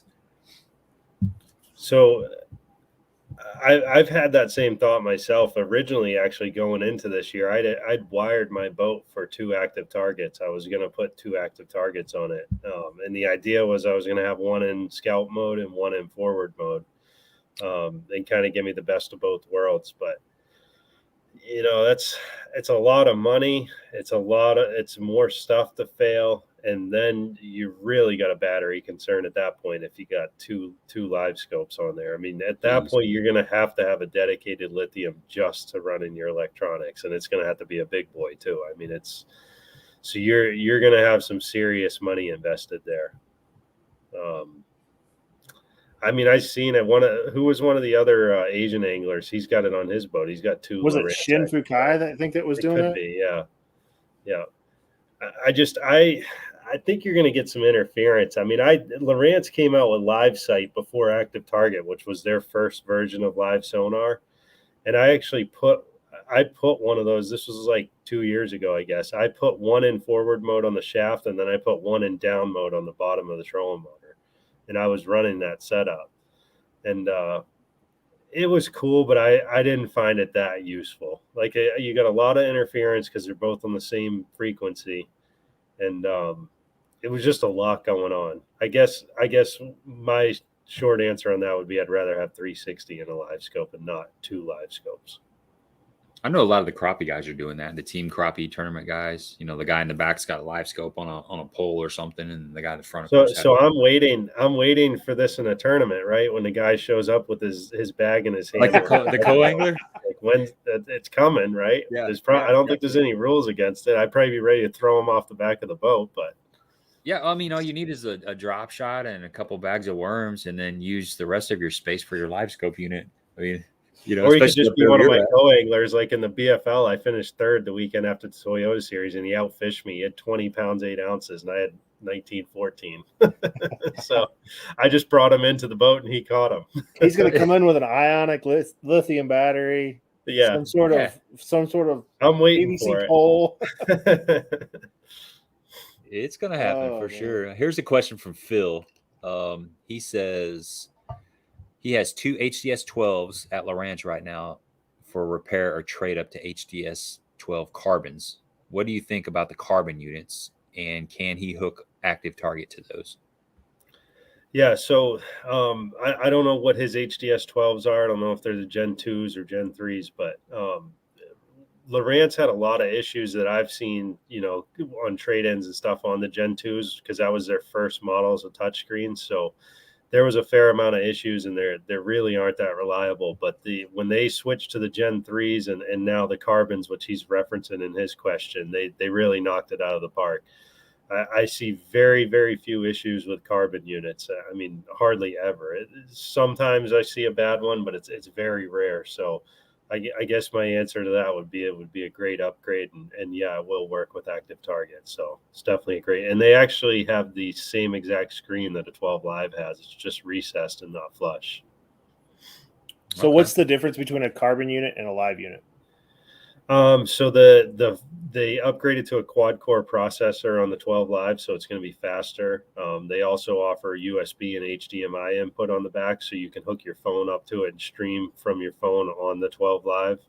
And then you also have 4 quick keys on the side of the Live, which may not seem like a big deal to some people, but those quick keys are awesome because I have a page for when I'm on plane running down the lake. I have a page for when I'm idling, and then, a couple other different types of pages. And all I have to do is just touch that button and boom, I'm at that page. So that's a cool little feature that they only have on the 12s and 16s. Kind of going back to the old school with the Gen 2s non-touch units with the quick keys at the bottom then. Right. The same idea. Yep. That's super handy, man. That eliminates like 2. You can do, and you can do screenshots with them, waypoints, whatever. You can basically, like, my 4th button down is a standby button. So like when I get off that's awesome. I'll just boom, hit standby, and then when I'm ready to go again, I hit standby again. So it's I like that. That's those first world problems where we have to hit 2 buttons instead of 1. I know, it sounds ridiculous, right? But I mean, to your point, I mean, I don't put my units on standby that often, but that makes a big difference just to hit that button and walk up to the front and don't have to worry about it. So that's really nice. Darius wants to know what gauge wire is best for electronics. I think you said 8 or 10, maybe. Is that right? So there's a few different ways that you can do it. So it really depends on how you're going to do it. One of the most popular things in the market right now is that C-Clear harness, right? And that all that is 8-gauge wire that they're feeding everything off of 8-gauge. So they're having you run 8-gauge from the battery to the console, and then another run of separate 8-gauge from the battery to the bow. And that's all they're doing. They're just splicing those into that 8-gauge. So, if you want a simple way to do it, we actually make wiring kits too. We don't focus on it because, it's a lot of work to put a wiring kit together, and we don't make that much money off of it. But we have, if you go on our website and look in the electrical section, we have all kinds of different wiring kits. Like we have one just like that we call the Simple Pull kit. So that'll be 2 runs of 8-gauge. But the way we prefer to do it, and it really doesn't matter, you're accomplishing the same thing in the end, but we like the 8-gauge from the battery to the console at a fuse panel and then run everything off that fuse panel. And the only reason I like that better is because everything's centrally located in one place. Now, is that a standalone fuse panel away from your boat's fuse panel then? We mount it underneath the console. Yeah. But it's not the fuse panel from the boat. You're not running it to that. It's a Blue Sea fuse panel that we install. Perfect. Gotcha. That's nice. So Tom wants to know, can you give him some rough prices on both the 50 and the 100 amp hour batteries, I guess the lithiums? So we just had a sale running. It just ended, but I'm hoping we're going to have that sale again in another 2 to 3 months. I don't really know what the timing will be, but the sale prices, the 50s were going for $350 a piece, and then the 100s were going for $800 a piece. The current price right now, you're looking at $500 on the 50s and $1,000 on the 100s. That's for lithium. Correct. That's pretty reasonable. I was going to say something. That sale, I'm kind of disappointed I missed out on that, but that's a really the sale was unreal. I was actually kind of mad because I paid more than that on dealer cost for my batteries. Yeah. So we sold a ton of batteries during that sale. I mean, it was the best price on the market. And the thing, I'm not going to name names on brands, but you could all imagine there's a handful of really popular cheap brands out there. And the reason why those brands are cheaper is because they use what's called peanut cells in the lithiums. And that's just a low quality, cheap lithium battery cell that they're using. And Ionic is using all grade A cells in their batteries. And that's where that cost difference comes in. So Ionic, I feel like, is a nice fit because it's not up there with Lithium Pros and Rely On where you're paying, $4 or $5 grand for a set of batteries. I mean, you can get into a set of Ionics for $2 to $3 grand. So it's still a big investment. I get it, but I feel like it's the best bang for your buck on the market. And I'm not just saying that because I sell them, but that's fair. I mean, $350 at on a sale is still a lot of money, but that sounds a lot more reasonable. I mean, I could see dropping $800 with tax for 2 trolling motor batteries, for a 24. No tax from us. We're in New Hampshire. No sales tax. Okay. What about shipping? Free shipping. Free shipping. So there you go. Free Nice. shipping, no sales tax. I'll be looking for that sale. And then I'll just sit on them. I'll buy them and sit on them. I mean, yeah, anybody looking for electronics, I mean, that we're fortunate being here in New Hampshire, we don't have to charge sales tax. And if you're going to spend, you know, a bunch of money, it adds up quick. Well, that's going to save somebody a couple $100 just on battery. Yeah, or more. Yep.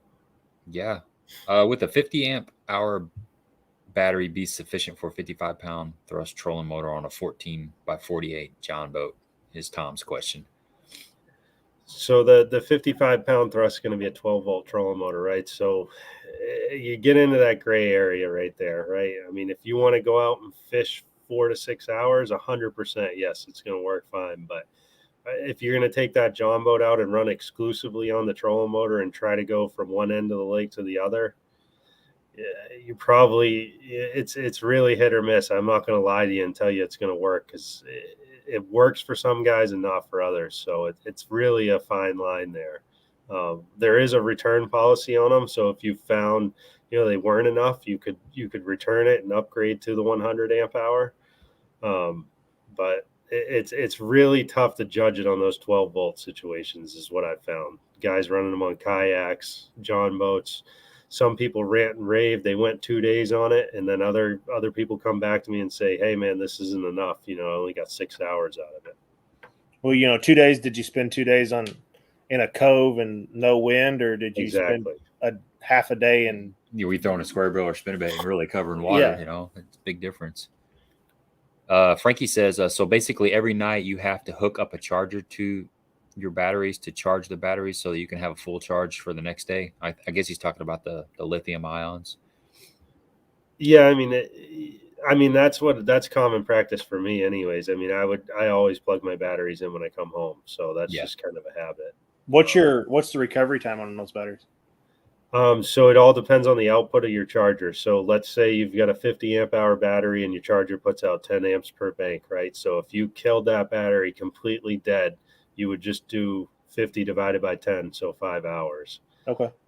You know, so if you got 125 amp hour, which would be the big battery, if you killed that all the way down, you'd be looking at 12 and a half hours. You're never going to kill it all the way down. So I'd say your average time on the big battery is going to be 6 to 8 hours, probably less. And then on the 50 amp hours, you're going to be at 4 hours or less, depending on how much your charger's putting out. That's pretty good, especially for those guys up in the Northeast that are out there fishing 12, 14, 15, 16-hour days practicing for these. Yeah, just don't make the mistake. Like, I've had a couple customers think they're miracle batteries, and, you know, they'll go out and fish till dark, and then they'll get up at 3 the next morning for the tournament. I had that happen, and a guy's battery was dead. And it's like, well, you know, you only gave a 125 amp hour battery 6 hours to charge, and you ran it all the way down. So it's not magic. You know, you still have to give them sufficient time to charge.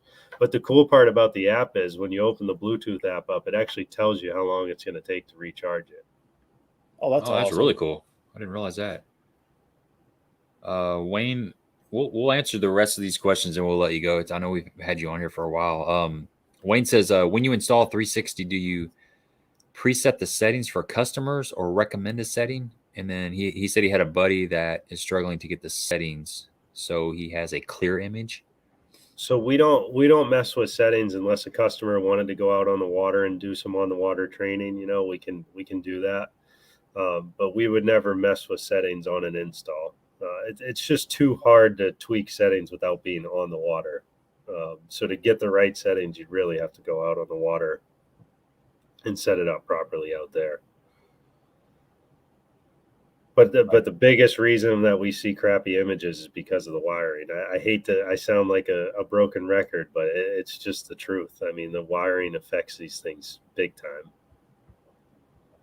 Yeah, somebody was saying an $80,000 bass boat, and they skimp on the wire. And the reason I bring that up, and I keep bringing it up, we just had a kid last week. We did an install, and he told me, you know, I'm getting tons of interference from my Mega 360. I don't understand. You know, I ran 10 gauge wire to it. Well, you know, he brought the boat in, and we found, you know, first of all, we took the bow plate off, and there were so many wires jammed under it. It pushed the bow plate up when we took the screws out. And then second of all, yeah, it had 10 gauge wire going to it, but the 10 gauge wire was fed through the factory fuse panel of the boat, which was fed with like 10 or 12 gauge wire. So everything in the boat is fed by 12 gauge wire, and then 10 gauge got ran from there. You're not accomplishing anything at that point. You know what I mean? Yeah. You got to have that direct wiring. I just saw where Frankie Spicer, he guessed 175 before the other person did, so we missed that. So I'm gonna send both of these folks a package. So we got 2 t-shirts going out. Let me know both of them. Okay, I will. I missed that. You know, those numbers were just kind of flying out there. I need to write down the other winner too. Did you write that down? Andy Leonard, I believe. Yeah, that's right, Andy.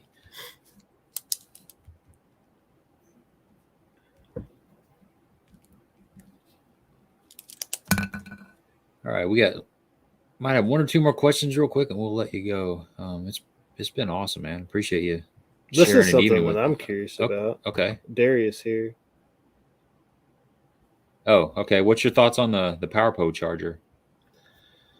So I'm probably a bad guy to ask about that right now because I had a powerful charge in my boat, and it wasn't working properly with my lithiums.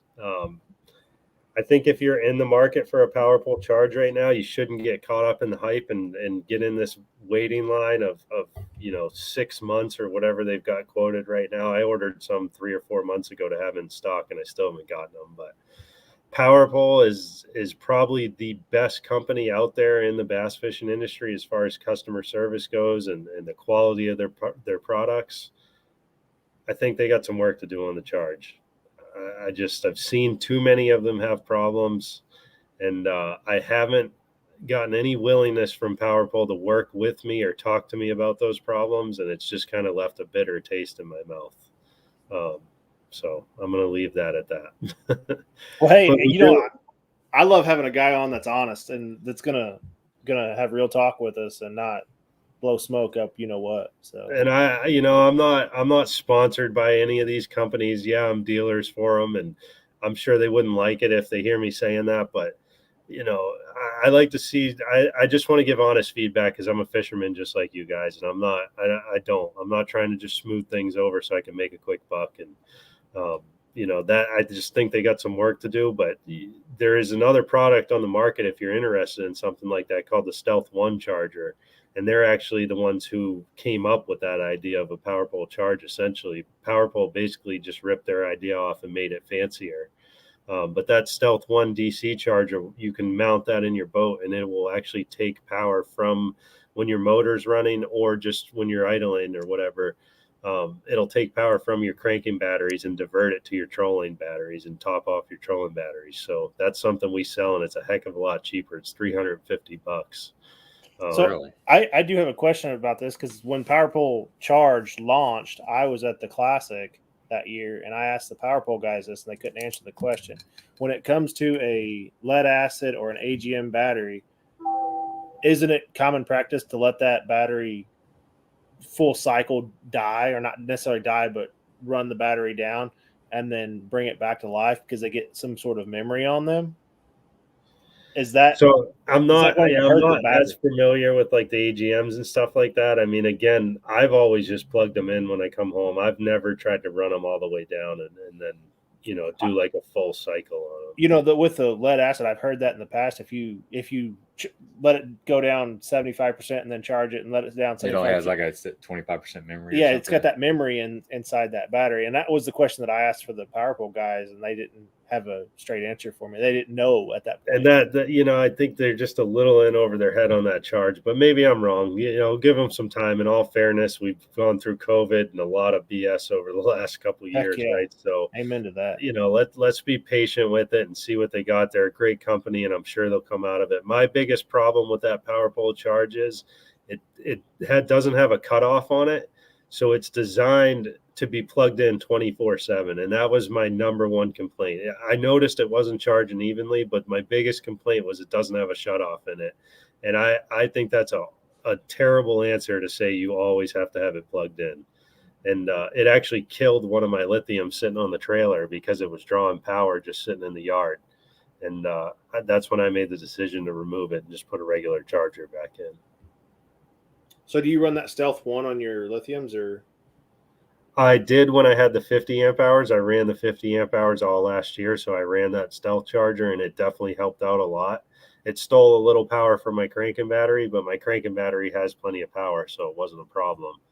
And it definitely, it was noticeable, but now I'm running the 100 amp hours and I fished a 15-hour day in Champlain during the spawn, and that's when I'm on the trolling motor more than any, looking for spawning fish. And I had my ghost on 8 to 9 the entire day for 15 hours, literally from light to dark, and I still had 32% left. Holy cow, that's impressive, man. That's awesome.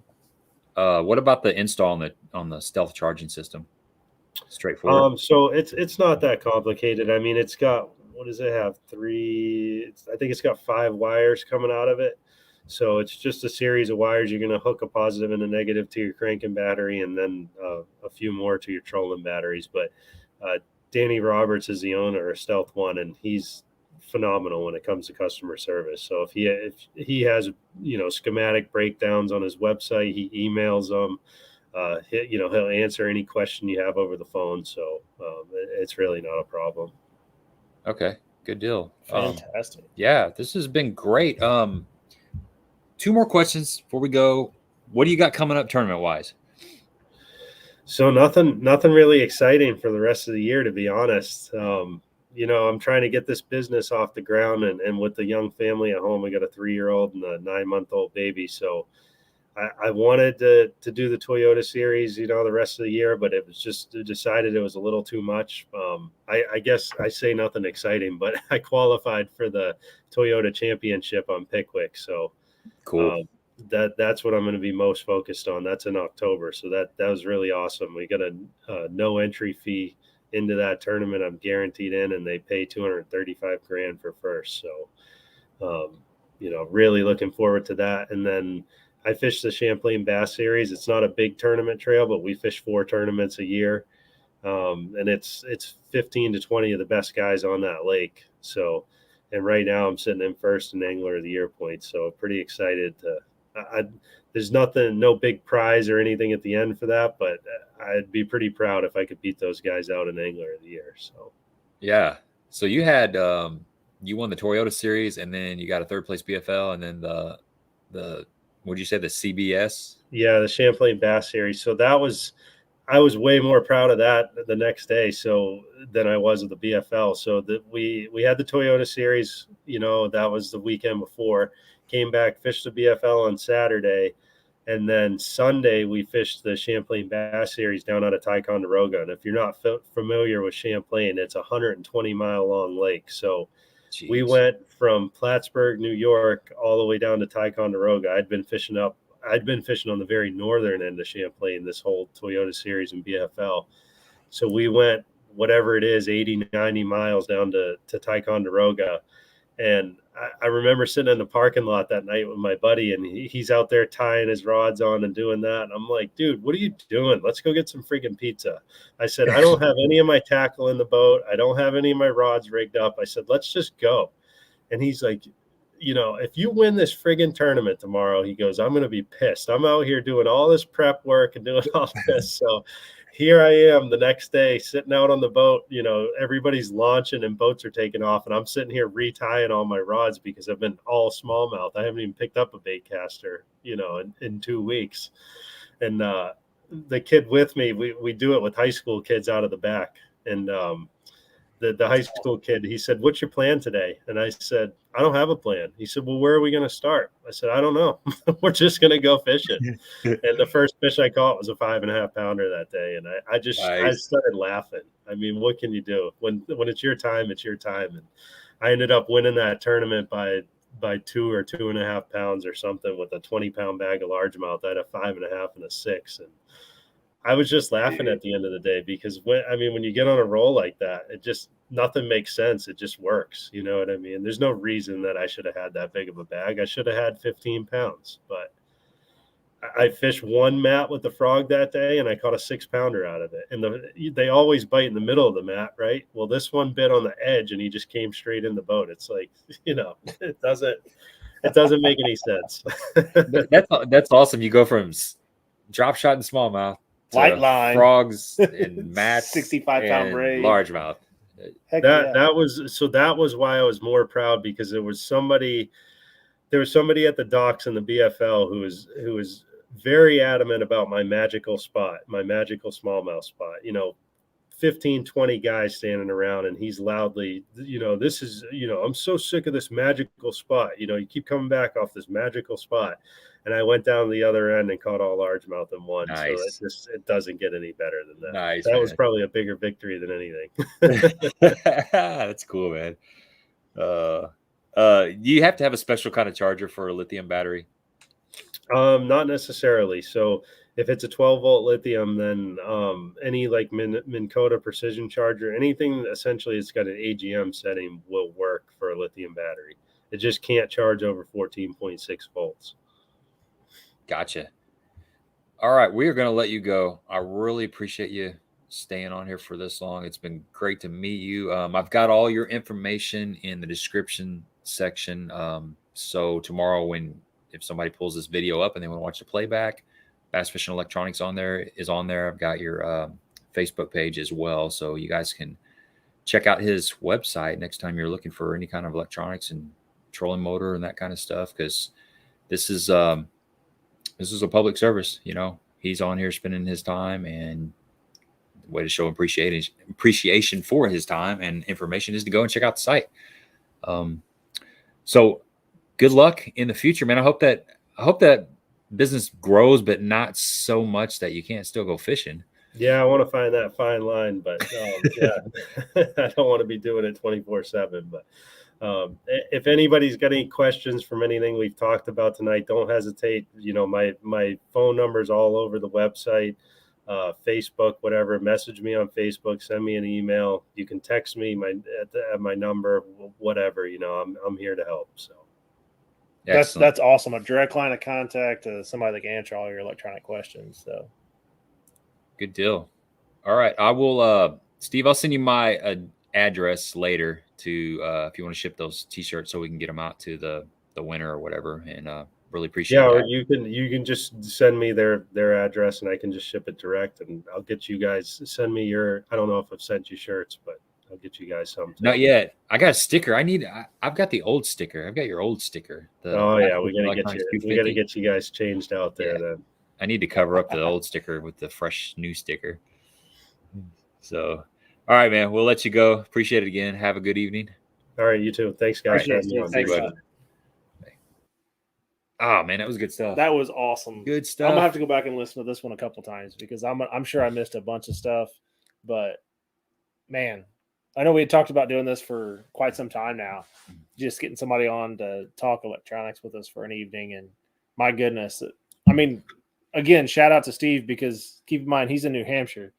And it's an hour later. 10:22 there. Yeah, it is. I forgot about that. Yeah. So he was on here. And he's got to be up early in the morning, just like we do. Exactly. So much appreciation for him to hop on here tonight and share some knowledge, give us some just a lot of good honest stuff. Feedback. Once again, we're gonna have to save up some money because he's gonna cost me a bunch of money. Yeah. Now I'm looking at lithium batteries. I mean, think about how much faster our John boats will be. We'll get like a half mile an hour. Yeah. Took up at least a mile. Hey, that's a big deal. That's a big deal when you're racing to that spot on an 1,800-acre lake. Yeah, exactly. I don't know, man. Mine's still, my lead asses have been fine. I usually get about 4 years out of them, but I've got about 2 years in this set. But at that price, when they're on sale for, what he said, like $350. Yeah, it's a lot of money, but it's reasonable. I spent $300 on a AGM battery. Exactly. And it lasted buy an Odyssey or something? Yeah, it lasted me probably 4 years. So, and it was, of course, out of warranty, all that. If I would have spent that same amount of money, maybe a little bit more, because that was when I was just running one battery, but running two batteries now on my Ultrex, I mean, that makes a big difference. And having that peace of mind of 5 years replacement, 8 years, 8 and 10. It was between 5 and 8. 5 total replacement, I think. Yeah, 5 total replacement, and then 5 to 8 was that basically prorated. He said, I think it was like $125. I maybe misheard him on that. I'm gonna go back and listen to it, but most you'd spend on a replacement was $125. That's It's pretty dang good. That's And not pretty having to cool. buy a new charger. If you have a newer charger that charges AGM batteries, you don't have to buy a new charger for them. So Yeah, and guys and girls that are watching this, send him a message later. Not necessarily tonight because he's probably wanting to go to bed, but tomorrow, send a message to his Facebook page and let him know you enjoyed the show, because that means a lot to these guys. They get good feedback from you, and it allows us to have, more and more guests, because it's worth their time, So that's just one way of kind of helping the channel out. and if you're in the market for electronics, Yeah, definitely. Go definitely give give him a man. shot. He's a good dude. Okay, so kind of a little bit of backstory on this. I kind of mentioned it at the beginning of the live stream. I was looking for a replacement power cord for my Gen 2 Touch. The power cord just wasn't getting connection. And I'd looked, and they're like, let's just say they're $40. Anyway, I saw his ad on Facebook, or just I think I just Googled used power cord for Lowrance or something, and his name came up on Facebook. So I got a hold of him, and he sold me one at a lesser price, super easy to work with. And I've did business with him several times, and he'll shoot you a really good deal on like a NEMA, like a 6-foot NEMA cable and a 12-foot Ethernet cable and a power cord and 2 gimbal knobs, it's just oddball stuff. He'll give you a package, and it's way cheaper. I think the last time I bought gimbal knobs quick.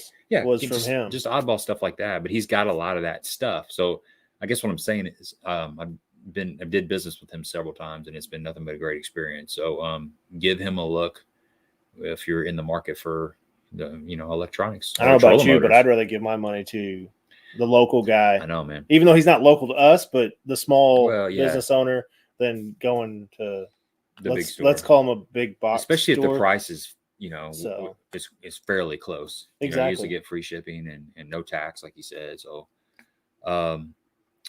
next week, I was thinking, I've kind of been wanting to do what baits are working right now from the summertime going into the fall. So I was thinking, maybe I'll have a guest, but I was also thinking we could just bring some baits in here and talk about what's been working for us over the last couple of months, and then what we expect to be working. Well, let's hope it works out well, because I got a small derb on Sunday. Yeah, so, you'll be fine, man.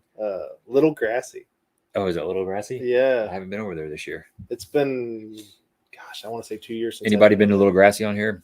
Jonathan needs some info. Juice. Need some juice. I just want to know. I know they get out deep. They probably. I'll call Ron, see what he says. He may know. He's probably hasn't been out there, but I'm thinking 18 to 20 foot is usually where that thermocline is. Yeah, I have a feeling it's a little bit deeper than Cedar, just because the overall lake is deeper, clear water. It's clear, yeah. So hopefully we'll figure out something over there. Yep, get you an underspin. You know how to use an underspin. I've never thrown one before. Yeah, I don't know, or your little football jig. Yeah. So I think we covered everything. I feel like I had something else to say. Yeah, that's it. I'm gonna check out that charger though. Yeah, that's cool. And he said it was a lot cheaper. It's $350 for the Stealth 1 DC charger. He sells them on his website. It's BassFishin fish in, like IN, not ING, electronics. Okay. Yeah. So I got all that information. Perfect. On here. Perfect. But go check that stuff out. It's been great hanging out with you guys. We'll do it again next Monday. And we are out of here. Thanks, guys.